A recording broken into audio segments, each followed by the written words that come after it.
Hello, everyone. You guys ask really good questions, and I mean that sincerely. I'm not being sarcastic at all.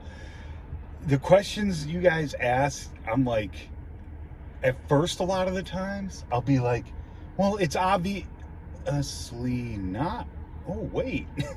And here's one of those such questions that I thought was basically obvious. I had to think about it, and I'm like, wait, it's really not. What is the difference between a stone and a rock? Okay, now in colloquial speak, they're synonyms. They mean the same thing essentially. And when most people think of a rock, they think of like a boulder or a piece of gravel or something like that. But in geology, that's not always how we use it. The definition of a rock is an aggregate of one or more minerals, or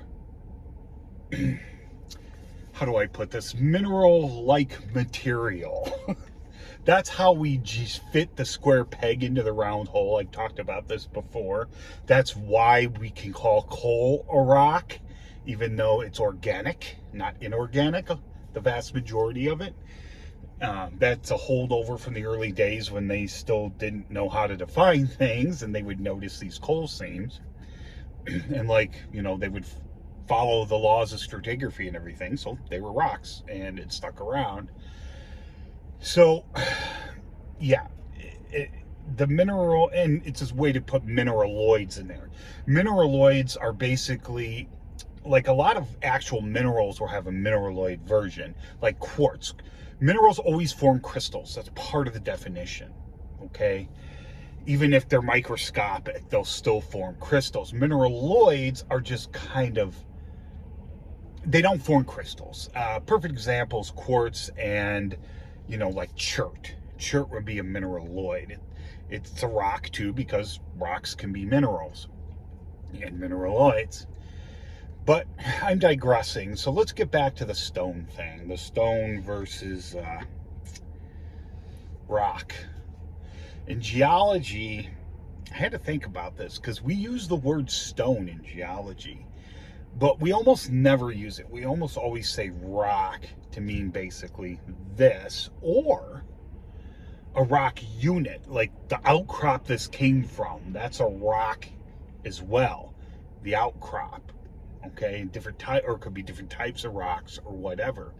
When you make a geologic map, you're mapping rock units, lithostratigraphic units based on physical properties. Okay, so rock has a more expansive definition in geology. It's not just like, oh yeah, I picked this up off the ground, it's hard, thus for rock. That's kind of the definition of a stone. And in geology, the word stone really has no meaning. We don't use it for anything special. It's not really a valid scientific term, even though we say the word a lot. Like, we may say, yeah, I found this stone, although we'd probably say cobble if we found this, having to do with the grain size. Yes, this is one grain, and yes, it consists of smaller grains. It's all relative, okay? Talks for other times. But this is a piece of quartzite from up north I found in the middle of a swamp. There's this outcrop. Used to be an old quarry, probably correlative to the Baraboo quartzites. But it's very brecciated. So even though this could serve as a clast and a conglomerate, it's also itself its own. It's composed of grains as well. But anyway, so I just want you to know that, by the way, that was a great question. Stones are also a measurement of weight, mass, whatever you want to call it. A stone is is exactly 14 pounds, which is about 6 1/3 kilograms. My fat arse weighs 20 stones. Most people my height are more between 14 and 15. And so it's also used that way as a unit of measure. It's not only used just to mean, you know, a bunch of these things here. And yes, these are all stones, but they're also all rocks. And in geology, we would probably use the term rock instead of stone. I almost never see the word stone written in papers. I can't think off the top of my head one time I've seen that. But rock is everywhere. So, but we say it a lot. We'll say stone. You know, yeah, I found these stones, and we're talking about rocks. Because, like I said, rock in geology has a more expansive meaning, but it is a professionally used word, unlike stone in geology.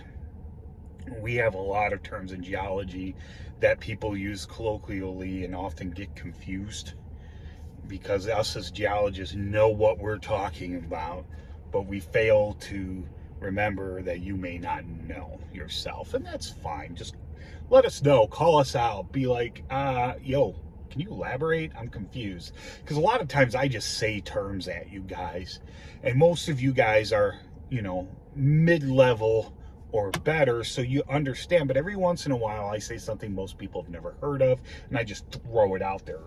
Call it out. Let me know. I'm never going to dog you for wanting to know how we define something in geology, even if I've known it since the beginning, since the 90s, okay? I'm never going to do that because I don't discourage learning anymore. I don't want to do that. You know, every once in, you know, when I was younger, you know, somebody would be like, oh yeah, what's that mean? And we'd all be like, oh, yeah, it means this, dummy. And that's not really conducive to a learning environment. I mean, that's kind of what the military does. He kind of shames you into learning. I don't want to shame anyone into learning because you generally don't retain it, you know. And that's coming from somebody who actually liked being in the military. But anyway, that's it. If you guys have any questions or comments, please leave them below, and I hope you learned something.